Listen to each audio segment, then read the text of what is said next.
Yes. The passing of Muhammad Ali, Cassius Clay, unbelievable. It'll mark time without a doubt. One of the greatest figures of the 20th century, the perfect mix of speed, size, skill, courage, charisma and social conscience. And never before did you see anyone like him, and probably never see someone like him again. And if you're going to talk about a champion, you've got to speak to a champion. And we've got Jeff Fenech on the line. Jeff, welcome back to the Grill Team, mate. Hey, thanks, matey. Thank you very much. Geez, Jeff, I can imagine everyone within the, it affected everyone, but particularly people in the boxing fraternity. Yeah, definitely so. But for me, Matty, it was kind of a relief. I've got a couple of my friends who are there in Phoenix who look after him and help him, and they've told me how he's been really ill and sick. And for me, his passing, although it's terrible, for me it's really a relief. I think that he's in a much better place now and he's resting. And when I was over there with him the last time, it was only a couple of years ago in Cancun, everybody was getting photos, and I was with him. I didn't want to get a photo with him because I just didn't want to remember him the way he looked in. I've got some great photos when I was younger and he was younger and he wasn't as bad as he was. But at the moment, I'm very, very happy that he's in a much better place. How much, Jeff, is the legend of Muhammad Ali, what he did in the boxing ring compared to what he did outside of the boxing ring? Well, I love him as a fighter. He was the toughest ever, but for what he done outside the ring, just think of the ultimate prize in sport is the heavyweight championship of the world. He was prepared. He gave it up. He gave up all his earning capacity to fight for what he believed in, and there aren't too many people who do that. He's a guy who not just talked the talk, but he walked it as well. He was the first trash talker that talked, but he backed up. He said he was knocking you out in 5 rounds. He usually went 5 rounds. He wasn't wrong too many times. He was great. Yeah, what they're doing, Jeff, right, they're comparing even modern-day sportsmen who like to talk out loud to Muhammad Ali. He said he paved the way. Back when basically sportsmen used to watch their P's and Q's, he was cut right from a different shelf because he came out and said it how it was. But as you say, he backed it up. And unbelievably, for 3 decades, he battled this horrendous disease. And somehow, even to the last day, his heart went longer than his body. An extra 30 minutes longer, his heart kept ticking for, which I suppose is testimony to the man's strength.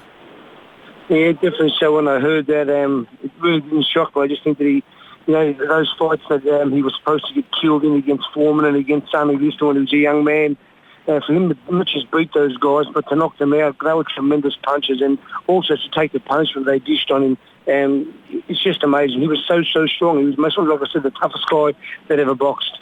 I'd heard stories before where Norman Mailer, who was one of the great American writers and one of Ali's greatest fans, said that people would go to Mailer and his upcoming opponents and they'd get the tapes on Ali, and he said one thing was the same whenever they returned the tapes after the fight.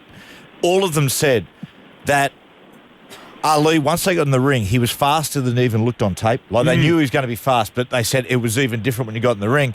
But, Jeff, it's unbelievable about Ali is the fact that you either get boxers or you get fighters. He was both. And you think about that 15 rounds in Manila against Joe Frazier. Is that, in your opinion, the greatest fight of all time? Well, it's certainly one of the toughest wars you could ever look at. I mean, to see what they both went through.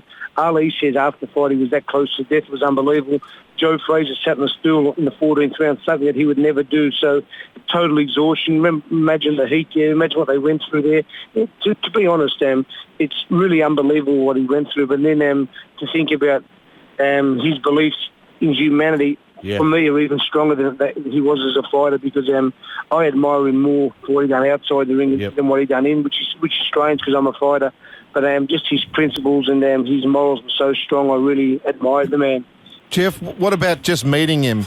That would have been a dream of yours, but then you became a friend of his. What was that like? Is he as great a bloke, if you like, as we'd imagine him to be, just out of the ring and just you two talking together, looking each other in the eye? Yeah, definitely so. Well, for me, every time I was close to him, I was in awe. And one thing I want you guys to know is one of the last times I heard a story from Mike Tyson's wife, and I think you'll love this, because I just heard you talking a few jokes, but while he was talking to Mike Tyson's wife was explaining who she was and who her family were, because they were very close to Ali growing up, and she explained that she was now married to Mike Tyson, and Ali just grabs and whispers in her ear. And this is a true story because she told me. He says, I could have had you when I was younger. He was a ladies' man. Words he whispered in, well, he whispered that in Mike Tyson's wife's ear. Wow. I could have had you when I was younger. Hey, Jeff, it's a pleasure to speak to you this morning. Not under happy circumstances, but I tell you what, one thing, we're all going there. You just look back and you think, what Ali will be remembered for, and it's certainly a life that he lived. It was quite incredible.